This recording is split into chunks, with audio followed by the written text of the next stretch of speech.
Coach, would you mind starting things off with just your reaction to the tragedy with Kobe Bryant and the crash and everybody there? Would you mind? Yeah, it's sad. Um, we got the news when we landed yesterday as we were traveling back from the Rio Grande Valley game, and um, it affects everybody differently. I don't know him personally. I know a lot of our guys were deeply affected by it. For a lot of young players, I mean, he was their idol. He was an inspiration to them, and we talked about it when we got back to the Pan Am. Of telling the people that are close to you how much you love them, and don't take it for granted. And life's fragile, and live it to the fullest. While you can, because you just never know. And um, you know, to me, equally important is to think about and pray for all the families that are been affected. I mean, certainly, Kobe and his family, and there's a lot of talk about him because of who he is. But there are 9 people, and the junior college baseball coach. I read about him, this morning, and it sounds like he was a heck of a person, coach, and he's got a lot of family left behind, and it's just sad. It's just really, really sad, and it's hard to fathom, going through that, and it certainly was a shock to the basketball world.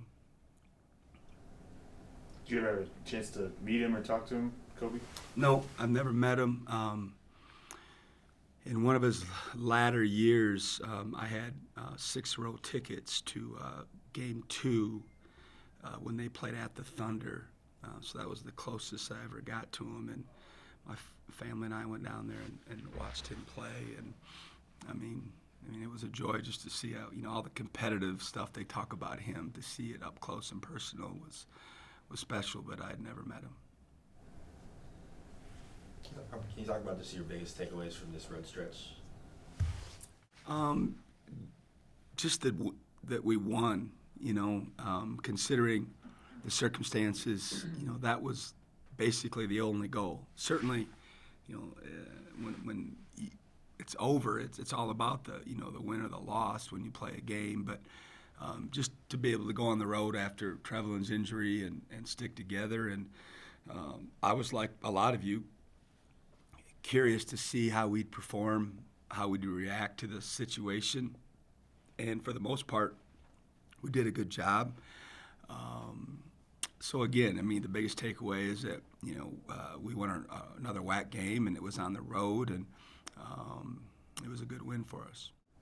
Seems like there's multiple times in that game where you guys you really needed to play, and Terrell hits that corner 3 to beat the shot clock. Evan hit a couple. It seems like every time you guys needed to play, you kind of made one, and it seems like that's been happening a lot lately. Where do you feel like that's kind of coming from these guys? To be honest with you, take this the right way, but since we've been here, I've always felt that way about the teams that we've had. Maybe different players doing it. But we've got a lot of confidence in our group, in how we practice, and it doesn't surprise me when kids step up in our program and make those kind of plays. We expect them to. We don't necessarily know who it's going to be on any given night, and I think that's what's made our team special for the most part is you just can't key on one person. Our first year we had Zach Lofton, who a lot of people keyed on, but other than that, in the last couple of years, we've really never had one guy where you could take him away and feel really good about playing us on the defensive end, and that's a luxury to have as a coaching staff. But they did make big shots, and the other night it was Terrell, and like you said, I thought Evan made 2 big threes in the second half when we needed them. But I've come to expect that from our players, and I think they expect that from each other, and it's just a confidence thing, and obviously we're glad when it happens, but to win games, especially on the road, you have to have that. You have to have some individuals and step up in some big moments and make some baskets when the other team's on a run or what have you. The score is going the wrong direction, and we've been fortunate to have a bunch of guys to be able to do that. But like I said, I don't please don't take this the wrong way, but it's become the norm, and hopefully it will continue. Coach, what have you seen from Bakersfield, and what makes them so tough to go up against? You know, I feel like a broken record when I talk about Coach Barnes' team, but just toughness. I mean, they're third in the country in offensive rebounding, and that's just a discipline. And when that ball goes on up on that backboard, it may be one of their best offenses is to get it on the backboard, get it off the rim, and you know, get the putbacks and get to the line that way and draw fouls because of the ball being so close to the basket. But they're relentless on the backboard on both ends. They're like 20th defensive rebounding. So, you know, they eat, sleep rebounding over there, and then they just have an attitude about them. You know, they're going to come in and we're going to big boy you. We're going to out tough you. We're going to outsize you. We're going to out heart you.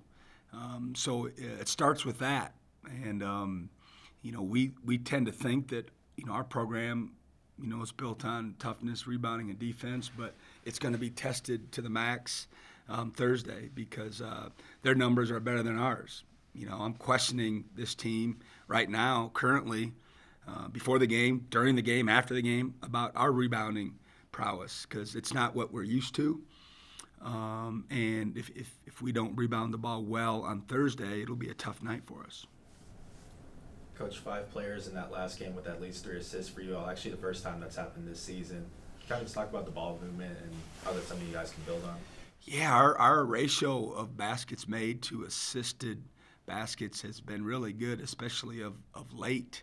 I think it was 20 to 25 in that game, and we've had some recent outings where it was similar to that. I think some of it has to do with how Rio Grande Valley plays. You know, you have to move the ball because of their constant pressure and traps. If you don't, you know, you're going to die in the vine and you're going to turn the ball over and have a bunch of violations. So, you know, it's a product of you know, our ability and willingness to share the ball, and certainly this last game because of their style of play. But again, it's another thing that, you know, we've come to expect from our teams, you know, to share the ball, you know, hit the open man, you know, the one more pass, the hockey assist. And, you know, we do a lot of it in the video room of showing them, you know, if they would have one more, you know, what would have happened. And you know, I think a lot of it goes to how they feel about one another. You know, they trust one another. We talk a lot about having enough good players on the floor at one time that no one has to do it by themselves. We don't have to take questionable shots. You know, give it up. Certainly in shot clock situations are different. And our field goal percentage is going up. Our three-point field goal percentage is going up. And I think that's a byproduct of, I've talked about this before, of the time they put in, you know, during Christmas break when we had the more discretionary time. But also just the belief, you know, in one another of sharing the ball and buying into not taking questionable shots. And I think that makes a difference when they trust each other like that. You guys are pretty good about not looking ahead, but just with Saturday too, with Grand Canyon, who you guys have obviously had a little bit of a rivalry with the last few years. How do you make sure the guys, you know, aren't looking ahead and are focusing on Thursday as well? I'm not worried about it at all. We won't talk about Grand Canyon as a team. You know, we're human. We know what the next game is, but with how tough and talented Bakersfield is, there's not a fiber in me that worries about our team looking ahead to the Grand Canyon game. And certainly we know there'll be a big crowd because of the Pan Am game that Mario and his crew is promoting and doing a wonderful job of getting people to buy tickets for that game. And I love that game. That'll be my third one just because, and I've said it before, but just because it gets me closer to the history of this program, knowing what it feels like to be on the sidelines when the Pan Am is truly packed. And a lot of, you know, the people talk about back in the day and what it was like. And, you know, on those nights, you know, it seems to just, it makes you feel closer to understanding, you know, what this program is and certainly what it was in terms of attendance, you know, back in the day. So for me, you know, that's, I always look forward to that part of it. But in terms of worrying about our players looking ahead, there'll be no issue with that. Just Sean Buchanan, obviously a guy you had here, but in terms of just him making an impact without scoring the basketball, seems like he's always got 7 rebounds at 5'10". Just if you could just kind of talk about his impact and the way he's able to make an impact without scoring the ball. Certainly glad we have him, with the situation we've been through this year. And I think the most invaluable thing about Sean, particularly this year, is that he's such a smart basketball player. I mean, he knows the 1, 2, and 3. And with the recent injury to Trevelyan, the only player that's played the 3 all year long besides Trevelyan is Jabari, and that's not his natural position either. So what we've had to do is like on Saturday night, Jabari had foul issues. So we had to throw Sean out there to play the 3 spot if we wanted to run any of our sets because no one else knew him, at the 3. And Trevelyan's injury was so recent, it's not like we could have trained anyone else. And to be honest with you, we don't have any other candidates to play out there. So, when Jabari does get in foul issues, Sean's going to play the 3, and that's going to have his, 3 6-foot sub guys on the court at one time. But Sean plays bigger than that defensively. He rebounds bigger than that, like you mentioned. And it sure is nice having a guy like that, when you're going through these patches to be able to rely on. And I know his teammates believe in him and trust him. And certainly his numbers aren't gaudy, but he affects winning in multiple ways. Seems like also because of all the things you mentioned, the fans get behind it. He's always hyping the crowd up, and it seems like they get behind him because of that too. Yeah, I don't pay too much attention to that, but Sean likes that part of it, and because of his status, inside the program, I probably give him a little bit more leeway than maybe some of the other cats to do that. But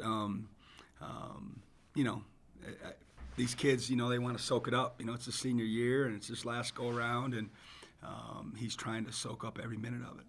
Coach, he said before that he wants to coach in the future. Do you see that in him? Oh, absolutely. I mentioned to him after the Seattle game, he's a pretty good dancer. I don't know if you've watched the post-game videos, but he seems to have some good moves, if you will. And so I mentioned to him after the game that if coaching doesn't work out, that he could maybe be a professional dancer. But, he's made it known that he has some aspirations to be a coach. And, I think he'll be one of the best. I mean, I think he could transition quickly into, a coaching role. Certainly, I think for players in that first couple of years, it's hard because the player mindset and the coach mindset are two different things, and he'll have to go through that transition. And, we haven't really talked about it seriously, but he's made mention of, working for us someday or right away or what have you. And, we'll just have to see, how the cards unfold at the end of the season. But regardless of where, I think he's going to be an excellent coach someday.